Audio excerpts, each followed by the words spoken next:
wrong with the Force? You are a young Padawan. What is up, everybody, and welcome back to the Scevoli Show, guys. I'm here with a very, very talented guest today. He does some incredible work. I've been trying to get him on the show for like centuries now. I think it's been like 12 centuries. At least. At least. Joe Hogan is with me today, who does amazing Ahsoka art. You know, Tano, Scevoli Tano, I just got to give it away. But he does super talented art. We're going to talk about Star Wars Celebration pieces that he has out now. He just released another Clone Wars print that we're going to talk with Joe today on. But before we start talking to him, be sure to subscribe down below to the YouTube channel, The Scevoli Show, for more fun unboxings, reactions, breakdowns, sexiness, awesomeness, omeganess, groganess, ahsokaness, and all that fun Star Wars jazziness. Yeah! So, Joe, how are you, my friend? How is life? I'm doing well, sir. How are you? I'm hanging in. I'm loving all this Star Warsness that's coming out right now. So I'm having fun with that. I am staying up until it is behind the curtain right now. We are recording, for me, 9:31 p.m. I'm staying up here in New York until 3 a.m. tonight to watch Mando and Bad Batch because I'm a psychopath and I don't want to wait until tomorrow to watch. That's what I'm New Jersey, so okay, cool. We'll be together doing that as psychopaths. Awesome. Because these two shows have been just delivering week after week, so killing it right now. And then Mando's supposed to run tonight for 50, I think, over almost an hour. So I say an hour. Man. So we're going to bed late tonight, is what you're telling me. All right, that's cool. I'm all right with it. Hey, I don't got work till later in the day anyway, so I'm good. There you go. Good. And then and my clients don't care as long as I get the work done. They don't, as long as it's on time. Yeah, it doesn't matter to them what hours of the day I'm working.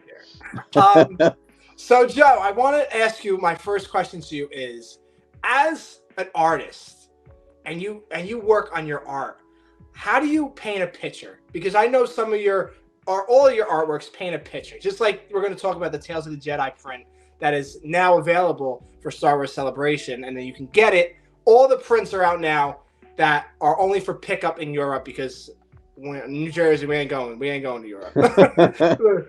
So, like, what is your idea when you sit down and you grab that pencil or that whatever you grab and you go, what should I draw today? Like, how does that come to mind? Like, your vision of an art piece? So, really, I mean, I guess it depends on the project because I'm a commercial artist by trade. So, when I'm not working on Star Wars stuff, I do a lot of what's called storyboarding. I don't know if your viewers are familiar with that. I know what that is. I'm Chris, as someone who is obviously a big fan of this stuff, I'm sure you know a lot about the behind the scenes. But for anyone who is watching who might not be, a lot of television commercials, film, shows, all that stuff, the first planning stage after it's written in script is artists or computer artists will be basically given the script. And in order to help the set decorators, the costume designers, all of these people who are in charge of actually filming it or animating it, they hire these artists to basically break down the sequences shot by shot, what's called a storyboard. So artists will figure out what the set's going to look like, what the camera angles are going to look like, what the characters, aging, all that stuff. It's just like a way to start pre-visualizing all that. So I do a lot of that stuff for commercials. That's kind of like my main day job, is I do a lot of storyboarding work. That stuff, the script will be given to me. So I'll just read the script and then just kind of take that and, okay, well, this person is a, middle-aged woman. She's in her living room and there's XYZ in the set. So I just kind of throw it out that way. But in terms of my personal work, for me, it's very difficult to come up with a piece that I am not, if I'm not excited about it and I'm not inspired by it, by whatever the source material is, it's hard for me to really churn stuff out. So for Star Wars, what's great about the Star Wars Celebration Art Show and all of the work that I've gotten to do with Acme Archives and darkink.com, darkinkart.com, what's cool is both of those Star Wars outlets for me are very open to what I want to do. And, I submitted to the art show back in 2017. That was the first time I got in, but I submitted to 3 celebrations prior to that. Submitted to Celebration 6, submitted to Anaheim 2015, and I submitted to Europe 2016. and did not get in those first 3 shows. And a lot of that was because in my head I was trying to think what would make a cool print that, you know, they would want to see. What would the judges want to see? And then in Orlando, I sat down, I said, okay, didn't work out those last 3 times. It's like several years in between. You have to wait at least a year for the next opportunity to submit. Now, sorry to interrupt you. No, please. When do you start working on Star Wars Celebration pieces? Do you start like right after Celebration? Because how long now, the time lapse, how long does that take you? I mean, this year I kind of felt that way because it's about we'll say 7-month period leading up to Celebration from when we have to start submitting things. So there's 3 stages to submitting for the art show. The first stage is just basically proving that you're eligible. And the way you're eligible is that you've worked with the property in some kind of official capacity, you know, a licensed capacity. Yes. Prior to that point. So I had done many sketch card sets for Topps trading cards years and years ago. So I've been eligible since 2010. But once you're eligible, so the first round is they give you basically a month to submit a portfolio and basically proof that you're eligible. Then once you're approved, the second round is they give you about 2 months to come up with 1 to 2 concepts. Depends, every show is different, but this year we were allowed to submit 2 and then they're only going to choose 1 if you're chosen at all. So we have about a 2-month window to put that stuff together and get it as tight as you can, because they really want to see it. So, you know, I don't know who the judges are, and I think it's better that way, that like no one knows who the judges are and who is choosing for Celebration. This way there's kind of no unfair advantage. But it's, you know, we only have that very small window to put together 1 to 2 concepts that, you know, the further along you have, the easier it is for the judges to kind of envision what it's going to look like if they were to choose it, and then you finish it in that 3rd round. Oh, so now this is just like a sketch now. So we're, you know, it's not really, obligation is not the right word, but we're encouraged to basically take it as far along as we can. Because you can submit a sketch, but the judges might, if they're not familiar with your work, which, you know, they probably shouldn't be because they like to avoid any kind of like bias. If they're not familiar with your stuff, they're not just going to say, oh, this is Joe Hogan, you know, I already like his work, so I'm sure his sketch will be cool. Because, you know, maybe they can kind of envision it, but like a lot of people who aren't familiar with me are going to have a harder time doing that. Yes. So they usually tell us to try to take it to like 80% to 100% completion if you can. Which is, you know, for a working artist, it's a difficult thing to devote that kind of time to something that essentially is like a risk, right? Like you're putting all that time and effort and energy and love into it. But to kind of circle back to what I was getting at before, when I submitted to Orlando, that time I took the approach that I said to myself, all right, I tried doing it as a business and as a product before. It didn't work. What do I want to see as a fan? What are the things I'm passionate about? What are the things about Star Wars that I love the most? And what I landed on was Clone Troopers. And at that point, Clone Wars had been canceled for, I think, 4 years, and there was no sign of it coming back. You know, we were getting Rebels, and I loved Rebels, but Clone Wars was my bread and butter, man. It was like gave me life. I know. So that just turned into, okay, I want to do Captain Fordo from the Micro series. How do I get away with that? Let me put him with like the new clones, so Rex and Wolf, and, you know, we'll get Cody in there and Gree. And then that just spun out of control, and then before I knew it, I had 66 clones on this ridiculous print. So yeah, that's kind of how that came about. Ever since Orlando, and it's worked out for me pretty well since then. Every print I do, whether I'm submitting to Acme or I'm submitting to Celebration, it's something that I have to be intensely in love with, and something that if I were not an artist and I were a fan, what would I want to see? What would I want on my wall? What would excite me the most as a fan of Star Wars? Because, you know, all of us Star Wars artists are fans first, right? Like it's not just a job. For us, this is us playing with our action figures that we never grew out of. We're just drawing them now instead of bashing the plastic toys together now. So yeah, I mean, I hope I answered your question. You asked it about 20 minutes ago, and I've launched onto a tirade. I don't even know if I went on 8. No, I think you answered it because cool. Because like when I saw your 2 pieces, the first one that you released was the Clone Wars piece. It's A War Divided, something like Galaxy Divided. The Galaxy, right. Galaxy Divided, and it takes with Ahsoka, Obi-Wan, Azad's Ventress, Anakin, and then you release the Tales of the Jedi, and Tales of the Jedi I love so much, and there's not a lot of art of the Tales of the Jedi out there. I think yours is the first, like, maybe official. I know some people do art, but it's not like licensed. You know, it's not like it's just their art. But this one is officially licensed, and it's amazing because it captures the first episode with Ahsoka and her mom, and then Count Dooku's episodes, and then of course Ahsoka's episodes with Anakin, and we see her and Anakin. And I love how you did it because I love Ashley and I love Matt. So those are my two favorites, especially with animation, you know. Yeah, I mean, so Zoltan, Simon, and I think you're right. I think we're the first two officially licensed Star Wars prints. And yes, I forgot. I was gonna just mention. I forgot. Dude, I was like, by the time this video is up, I think he's gonna be sold out. Because he had just said a few hours ago that he only had 7 left. Acme had reported his numbers, and he only had 7 left. That dude is leading the pack. He has the best selling print right now in Celebration. And I just bought it too. So you saw. Hey, great timing, man. Perfect timing. Because I was gonna wait till like Friday because that's when like payday. And then I saw you posted it on Facebook because I do follow you also on Facebook, and I was like, holy shit. No, there's like 7 left, and then I had all the prints that I wanted. Like I have Beyond a Jedi, her Ahsoka Rebel, Lindsay, sure. Yes, and then I have yours, of course, and then I had his, and then I had Ezra's piece. Jody Faraday, yeah.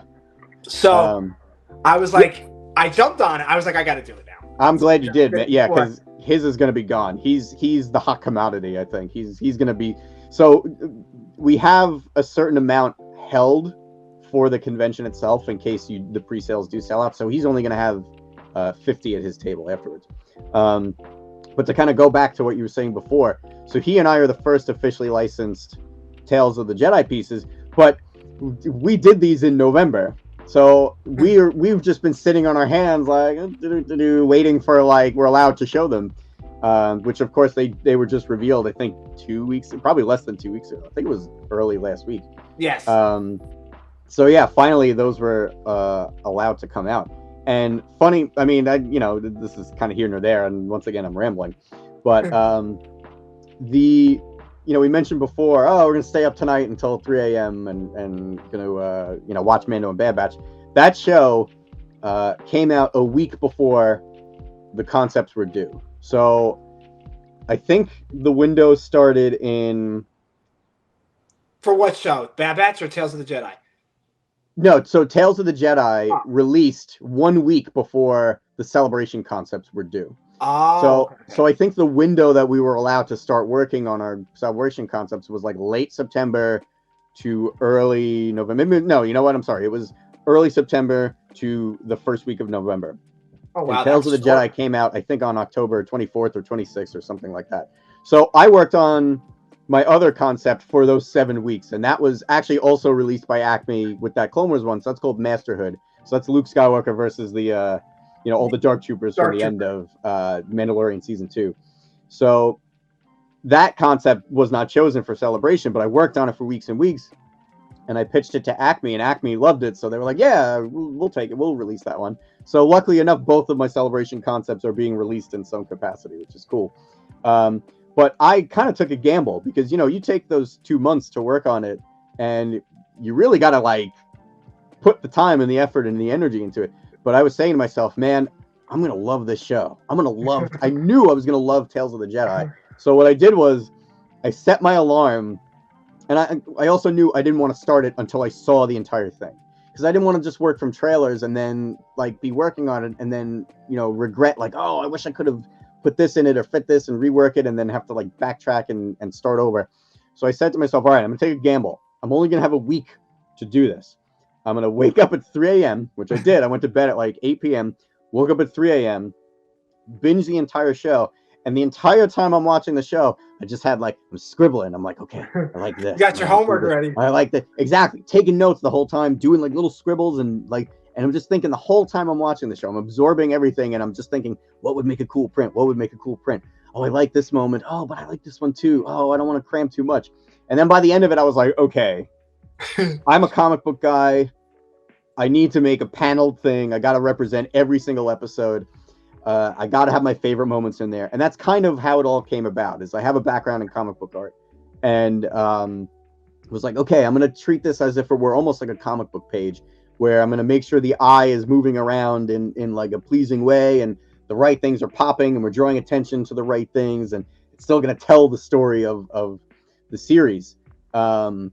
So that's kind of how that all started. And I from the moment from 3 a.m. On, I finished that print in about 36 hours. I was like, okay, that's it. Because like I was obsessed with it. All I could do was I was like, I need to get this done. It was like, you know, I'm sure you can understand as a content creator, when you have that idea for something and you're inspired to work on it, like that's the only, like, you get that tunnel vision, right? Where you're just like, yes, you know focused. what? Like I'm like a mad scientist in my mind. Exactly. Like it's like I think about it. Like I'm late at night, I'm sitting on my bed and just on my phone. I'm like, I should really do that. Exactly. I should really just do it right now, but I don't do it right now. I wait. I that's my problem. I procrastinate hard. sometimes. It's hard. I'm like, I'll just remember that tomorrow, and I don't remember it tomorrow. Dude, write that stuff down. When you have that's something that has helped me along the way, is when I have an idea, take out the old notes on the iPhone or sketch it on whatever nearest piece of paper is. Just like get it down so that you can revisit it later and you don't forget about it. But yeah, exactly. Once you get that itch, you know, to create something, like it's hard. And sometimes you do have to say, well, I got to get up in 4 hours, so I really need to get some sleep. I really can't be working on this right now. So, you know, there is that give and take where sometimes you do have to shelve it.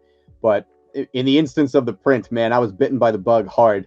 And it was just like, I don't care. I will get everything that needs to get done finished. But like right now, it's me, Ahsoka, and Dooku. That's it. That's my life.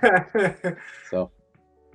Because Tales of the Jedi for me I loved it, and I especially love how do you say his name? Zoltan Simon. Like I love his piece because beautiful. Like in that moment, it's like she just went to Padme's funeral. Like it's so like art is very like me. I love art. I have art. If I had a whole art collection in my room, I would hang every art piece up. I still have art pieces up. I don't even I have art pieces that are signed by like Ashley and Matt. Cool. And James. But mostly Matt and Ashley, like prints of them signed to my name. Like I have all those and I don't know where to put any of them because I don't have the space for it. So they're all like somewhere underneath my bed or to the side of my bed. But like I just keep collecting, like, because I love the art. I love how they paint the picture of like special moments in the Tales of the Jedi and the Clone Wars and Rebels. Just like with Simon's piece, it's like you look at that and you go, "Wow, that's." He crushed it, man. Yeah, like, he's one of my favorites this year for sure. And there's a lot of great ones, so it's hard to choose a favorite, but there is. I really wonderful. Like Lindsay. Yeah, Lindsay. Yeah, fantastic piece. She's wonderful with watercolors and traditional media. Yeah, she's super talented. Yeah, that's beautiful. And then Jodie's piece, Ezra's piece. That looks like you could just take him out. It looks like you could touch him. So on model, like right out of the show, right? Like, and this is her first year too. This is her first time in the art show. Good. So it's pretty cool. So, and then your piece, this gotta give it to you though. This is your piece. You, sir. I appreciate you. So my next question, Joe, to you is Star Wars Celebration? What's Star Wars Celebration? Because I've never been to Star Wars Celebration. Oh, dude, you've been so many times, so I want to get that experience. Just look, man, 2025 is the next one. We don't know where. I don't have any insider info, so take this completely with a grain of salt. This is me speculating. It's been a long time since we've been to Orlando. I feel like Orlando is going to be the next one. What about New York? Oh my God, please. Like, I want it so bad. I want the Jacob Javits Center. Come on. It would be so nice to save money on a hotel one year for Star Wars Celebration. It would be fantastic. I'll just go to your house, Joe. I'll just room with you for crash on the couch. Yeah.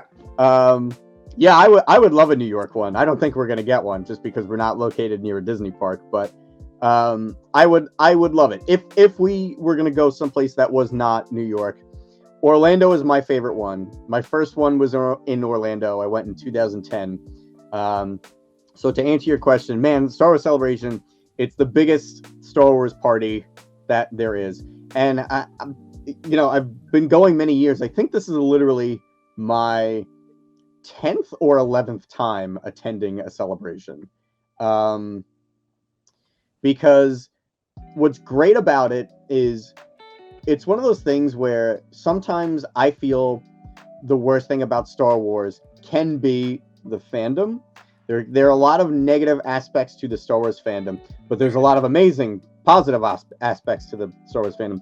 But it feels like in Celebration, only the great fans, like the non-toxic fans, are there because they love Star Wars enough to go literally celebrate it, right? Yeah. And man, there's amazing panels. There's like amazing merch. There's obviously some amazing artwork, but I'm also in that too. So not just amazing artwork because I'm there, but there's so much to see. There's so much to do. There's, it's great to, last Celebration, which was a surprise, was they had this giant exhibit, huge exhibit of all of like these props and costumes from The Mandalorian, and even some stuff from Ahsoka, which was a big surprise.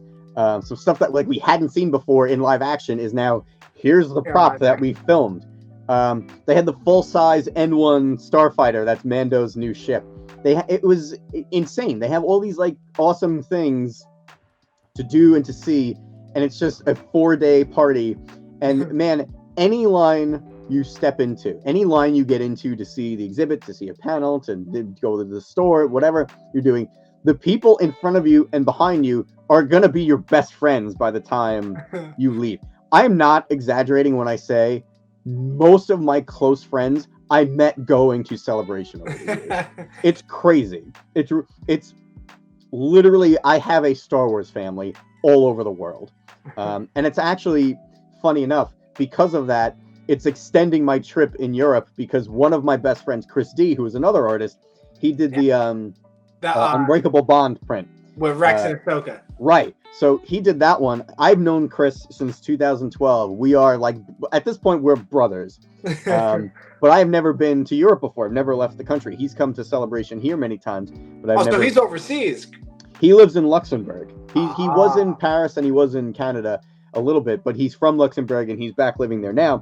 So he's in the show again this year. After London, he actually opened his home. He and his lovely girlfriend, Elise, opened their home to us. So we're actually going to Luxembourg for a week afterwards.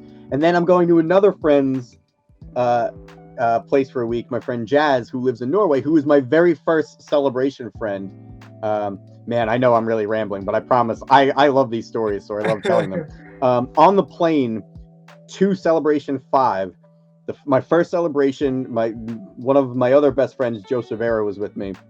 So we're on the window seat and the middle seat, and then there's a little old lady sitting down, and I'm sitting there waiting for the plane to take off. People are boarding. I'm sitting there reading a Clone Wars novel, and I hear this giant, burly, scary-looking dude goes, "You're going to the nerd convention too?" And I look up, and it's this dude covered in Star Wars tattoos, puts his bag overhead, sits down in the seat on the other side of the aisle from us, and he's like, yeah, we're going to Celebration. So we're chit-chatting a little bit, and this little old lady who was sitting between us goes, "Do you boys want to sit next to each other?" Because meanwhile, she's like, "I don't want to deal with this bullshit for the next 3 hours of them talking."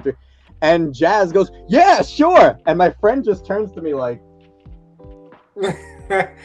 uh-oh. But like by the time we landed, that was it. We were best friends, and like I've known him since 2010. Like we talk on a daily basis, and that's Celebration, man. You just meet like-minded fans that you bond with for life. It's really like this crazy thing. So like you're going on like vacations after vacations. Oh, dude, yeah. The fact that I have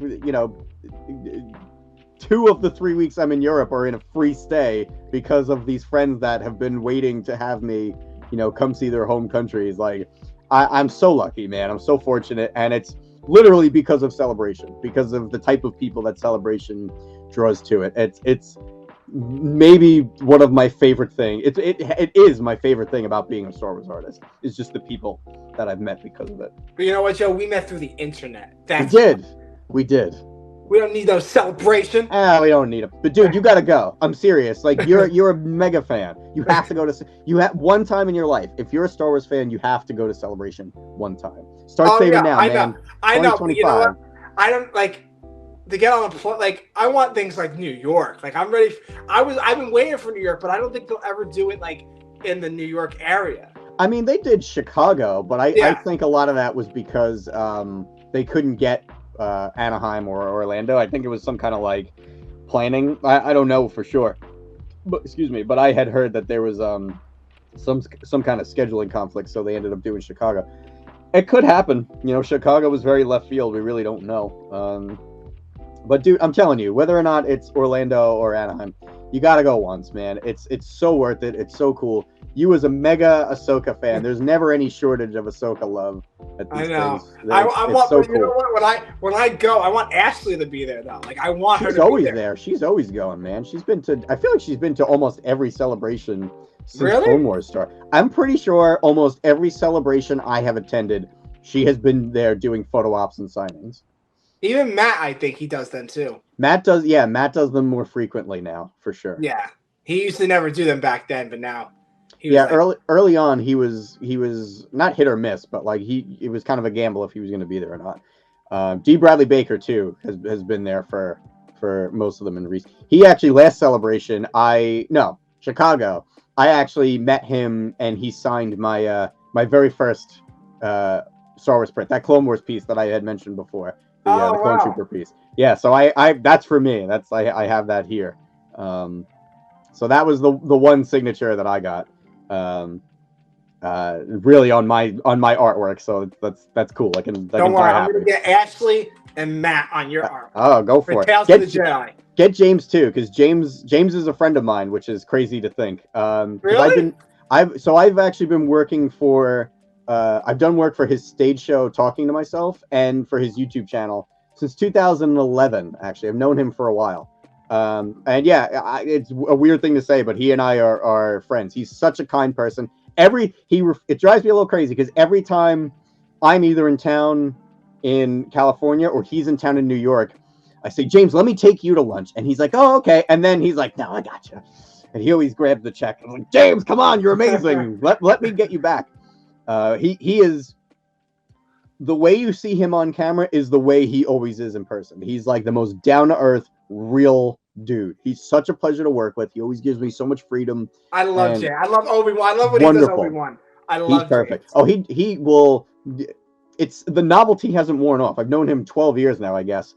And if we'll be discussing whatever work he needs done, and all of a sudden he'll throw out a line as Obi-Wan would say, blah blah blah, and I'll just be like, it'll my fanboy inside. Yeah, he's the best. He's such a class act. He's so cool and funny and amazing to work with. So get James to sign it too if you're gonna get him to sign it. I will. I try to get the top 3 people to sign it. Like Ashley, of course. I know Ashley, so I get everything signed by her. Matt, because she's my Ahsoka and Matt's my Anakin. And James, he's my Obi-Wan. So of course. I have to get him to sign things. Well, yeah, Matt and James have been Anakin and Obi-Wan on screen longer than any other actor, right? So yeah, even Ashley, even Ahsoka. Right, yeah, of course. So it's one of those things where it's like, Ewan is amazing, Sir Alec Guinness is amazing, Sebastian Shaw was great, of course James Earl Jones and Hayden Christensen are incredible, but like, these are the guys we've spent the most time with, you know what I mean? So, and of course, like you said, Ashley, like she's our Ahsoka. So yes. I love Rosario Dawson, but like Ashley is my Ahsoka too. No, mine too. Sure. Mine too. Well, I have a story to tell. So some of my Star Wars merch, like I'm getting rid of because it's not in my name, it's not to me, and I like things in my name because I'll keep it forever, Okay. Whatever I get signed is to my name. So I went to this comic book shop. I'm not going to say the name. And I have all this stuff here, da da da, and he goes to me like he said something, and he's like, "No, you're not gonna get that." He was a real like asshole. Okay, so he was, what was he, lowballing you kind of thing? Yeah, because I know my stuff was worth so much more than what I got. I didn't do it, but I walked out with just something, but I didn't sell everything.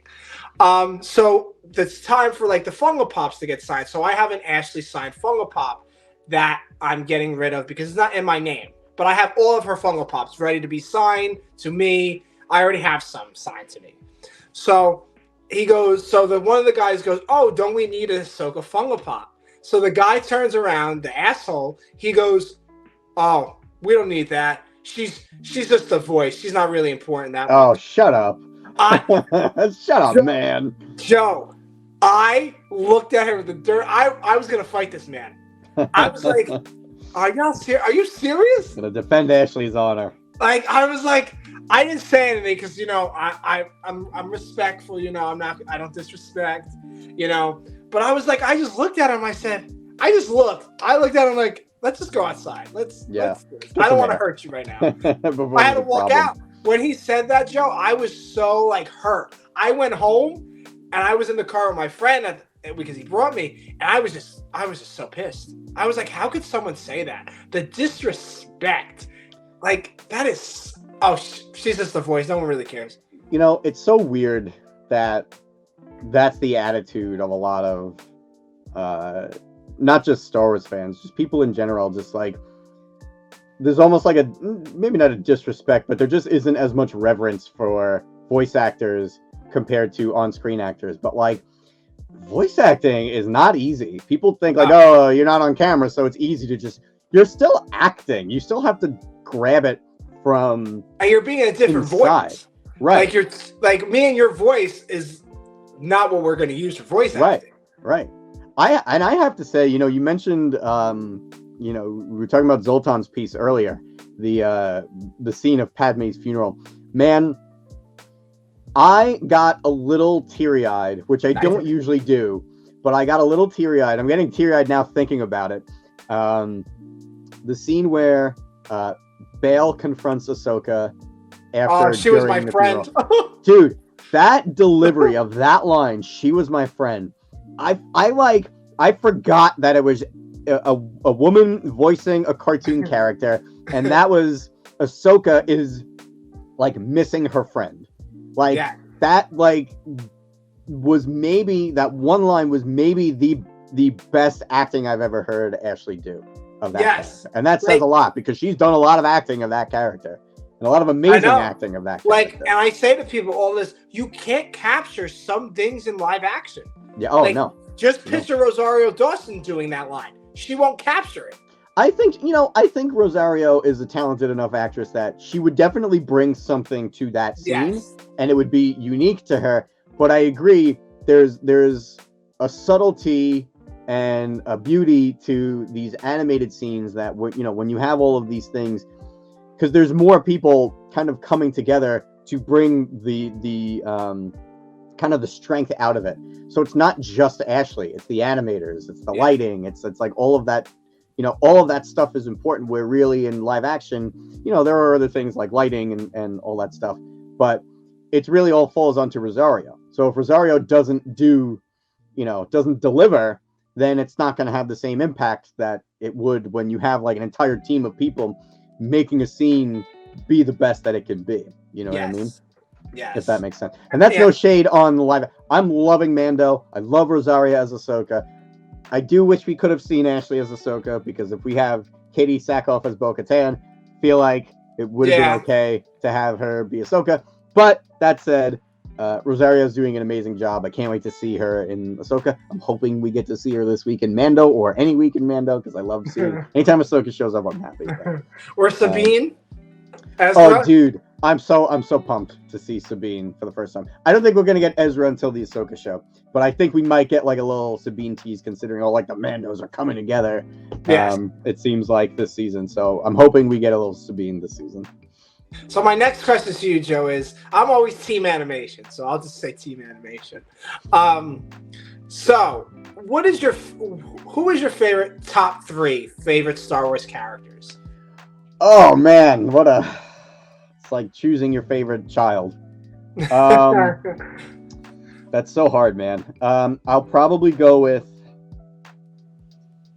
Yoda, Ahsoka, and it's either got to be. Oh man, I'm gonna say Captain Fordo, the Red ARC Trooper from the original Clone Wars micro series. But I think if I'm not lying to myself, it's probably Obi-Wan Kenobi. Yeah, Yoda, because I always liked growing up the message of do or do not, there is no try. Yes, I say that all the time. When Luke is like, I don't believe it, and Yoda's like, that's why you fail, man, because you don't believe in yourself. And then just, I know a lot of people my age and older don't like the fact that Yoda wielded a lightsaber in the prequels, because I understand the argument that, it kind of diminishes what Yoda stood for in the original trilogy, where he's so powerful that he doesn't need to do that stuff. But at the same time, I kind of disagree with that, because while I respect that, I think I love the idea that, don't judge a book by its cover, man. This little Muppet is able to jump around like an insane frog with a lightsaber and just demolish the strongest, enemies. Like, it's crazy. So I always really love that about Yoda, because it was a very like good things come in small packages.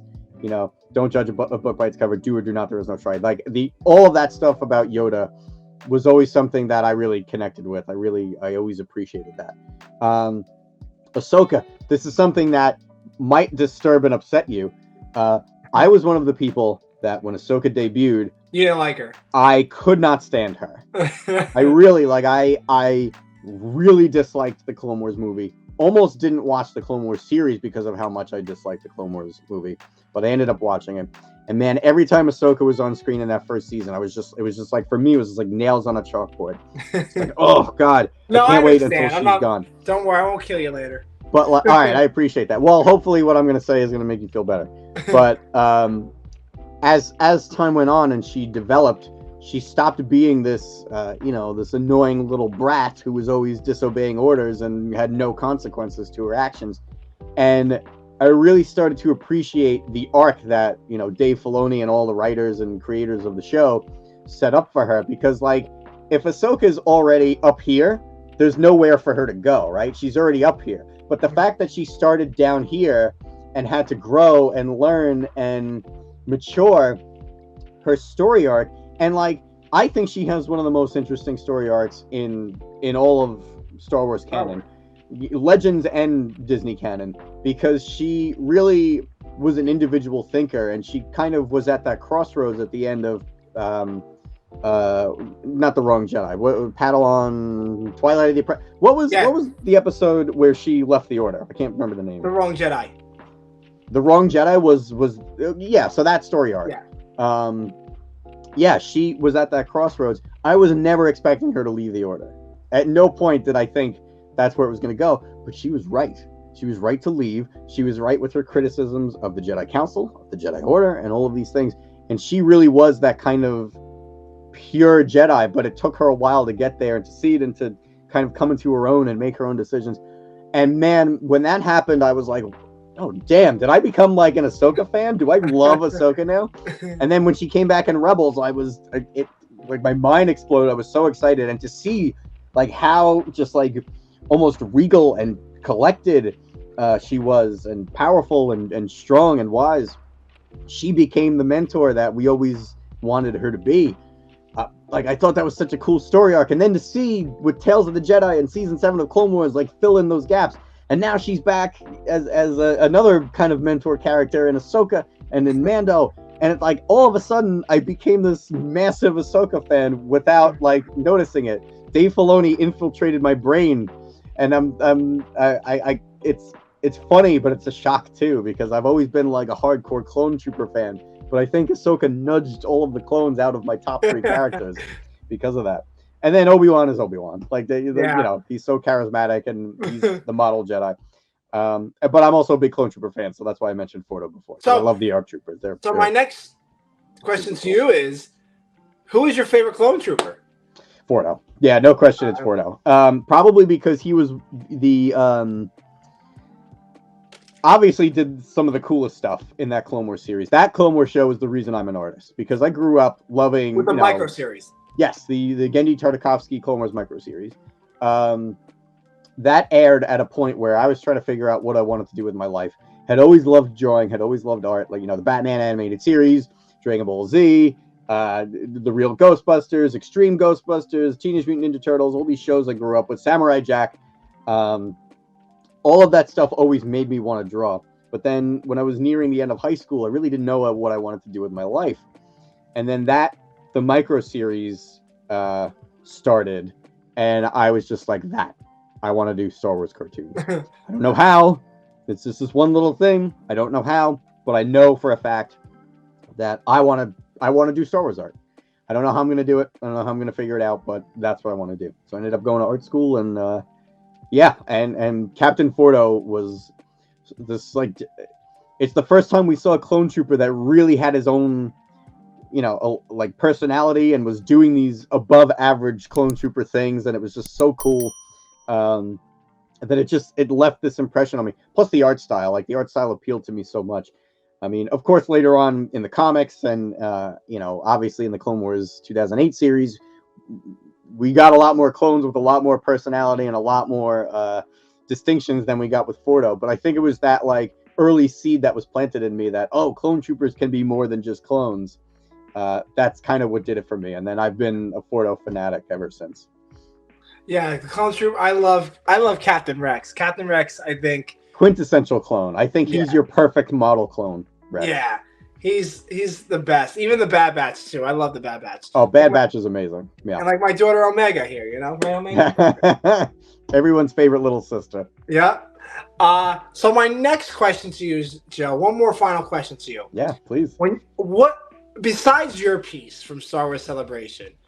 What is your top 3 celebration pieces? Oh, this is so hard. This is so hard, dude. These people are a mixture. This group of artists is a mixture of people who I've looked up to forever. There's people that I grew up like alongside. So Christy Chung, Adam Schickling, all these guys. We were in the trenches together. We were the guys, we were the new guys trying to get into the cool club not too long ago. So like those guys are in with me. And then you have this new amazing group of artists who have like been coming in since last celebration and this celebration, all this great new talent, and like everybody's lovely. Like everybody's so cool. It's so hard to pick top 3. Oh my God. I will have to go with, for sure, Adam Schickling's, I think it's called From the Ashes of Mandalore. Amazing Bo-Katan. That is beautiful. That it's a Katie Sackhoff Bo-Katan, big head. It's his signature thing is actually behind me. You can see his Rosario Ahsoka big right head there. I have up on the wall. His thing is to have like a large portrait and then scenes from like giving them kind of context. So he's got Katie Sackhoff on top as Bo-Katan. Beautiful portrait. A lot of people think his stuff is just like he grabs a photo and slaps it on there. I have seen the man work from nothing. He literally is like, has this crazy, I don't know how his brain works. He can literally just do these insane photorealistic pieces. Just, it's incredible to watch him work. He's streamed many times. Amazing talent. So that one I think has to be up there. And I know these two people are my friends too, but just based off of what they're doing with their actual prints, Chrissy Chung's world, I think it's World Between Worlds. Oh, when Ahsoka comes out of the portal? Yes, her Rosario Dawson with the World Between Worlds thing, and she's got like the all the symbols and stuff from that place. But what she did was she took that print and she's like, no. Not only am I going to make this a print, I need to make sure that all of the fancy symbols on it have a foil finish. So when you're moving the print around, you're seeing a wave of shine along those things, it's so beautiful. I haven't seen it in person, but she showed me a few videos. It's so cool. It's such a gorgeous piece. I can't wait to hold it and touch it and frame it and put it up. I'm so psyched to get my hands on that one. And probably Christie's. As much as I love Zoltan's, I love Jody's, I love Lindsay. Dude, everybody brought it this year. Everybody worked so hard. But man, Christie's, I can't think of the name of it. Unbreakable Bond with Ahsoka and Rex. So it's Ahsoka and Rex in the foreground. He's been working on this piece on and off for about 5 years. Every time Celebration rolls around, he works on it a little bit and is like, it's not quite right yet. I think this needs work. But he finally got it done, and he has these shards of broken glass of scenes of Ahsoka and Rex. And dude, same kind of thing with his print. He has this holographic varnish on just the shards of glass. Yes. So it looks like you're looking at glass with the lens flares and stuff that show. It's crazy how good this print looks in person. So because of the amount of care and detail and thought they put into those 3 prints, I think Christy, Adam Schickling, and Chrissy Chung are my top 3. That is, and it's not easy to narrow it down to those 3, man. They have so many good ones, man. I could tell. There's so many amazing ones that are there. So my final question to you is, Joe, what's next for you? What is, after Celebration's over, what's next on Joe Hogan's mind? So, you mentioned my Galaxy Divided, and I had mentioned Masterhood prints came out for Acme. I actually contribute regularly to Acme Archives and Dark Ink Arts fine art collection. So they are, we're constantly working together on releasing prints through them. So those 2 just came out. We'll see what happens. I might have another one debuting at Celebration, not part of the art show, but through Acme's collection. But if you go to darkinkart.com or Acme Archives website, they're sold on both of them, and you just search Joe Hogan. All of my available prints are on there. There's definitely going to be more soon. Right now I'm in the conception stage of a few of them. I have a Bad Batch one I'm working on. I'm considering doing a Kenobi one. I'm not sure how super into it I am. But what's cool is with them, they're very open to, if I have an idea and there's something I'm excited about, I can pitch them the idea. And if they like it, they're just going to do it. Obviously it's got to go through Lucasfilm approval and all that stuff. So I think that's the one downside to doing officially licensed Star Wars art is when something big and cool and exciting debuts, if we're going to make an official print out of it, we can't show it until 6-7 months down the line when the hype kind of died down for it a little bit already. So it's kind of hard to find that balance to strike when the iron is hot, but still while it, release while it's relevant. So it's, because it's approval takes a long time, and, I get it. I get the reason that, Lucasfilm and Acme have to do all that stuff, but it does kind of slow down the release a little bit. But yeah, I got a couple of things cooking. One for sure that's already been approved. It's coming out and it's going to be revealed very soon. And I'm going to plug my fiance if that's okay. So my very super talented fiance Tina Kiri is going to have her first officially licensed Star Wars print. I'm so proud of her. Oh wow! I'm so proud of her. I'm so excited. So hers is hopefully also debuting the same day that my next one is. They're actually in the same theme together. We decided, so when she pitched one, I had said, okay, that's cool that you're going to do that. I'm going to do this. And maybe if they do release together, that'd be amazing. That you and I have a dual release would be so cool. Yeah. And it worked out that way. It's a lot of things could hold up this one or that one, or what that needs, edits or we're not sure about the rights to that one. So yeah, thank you. We're very excited. I'm very proud of her. I'm gonna pitch some ideas to you, Joe. Okay, after this dude, I'm always open. I'm always open to ideas, man. I'm always open to ideas because, it's. I think the way any good artist grows is not just following their gut, but it's also taking in feedback from other people on, what they would like to see from you. What I'm very lucky that all of those artist friends that I've named before, the people who've come before me, the people who've come in with me, the people who've come in after me. Everybody's so cool that we can throw each other concepts and ideas, and you're going to get genuine constructive feedback that is going to be stuff that you never thought about. And if you grow a thick skin, which I encourage, if you're an artist or any kind of creator watching this now, stay humble and keep open, an open mind to the fact that other people might be able to see things about your work that you can't. So always try to be honest with yourself about, is it as strong as it can be? That's not to say that you have to listen to what everybody tells you to do, but keep an open mind. Stay honest with yourself about where you are as an artist. And if someone gives you a suggestion, someone that you respect or someone who really does, has a talent of their own, if they give you a suggestion and there's time to do it, try it.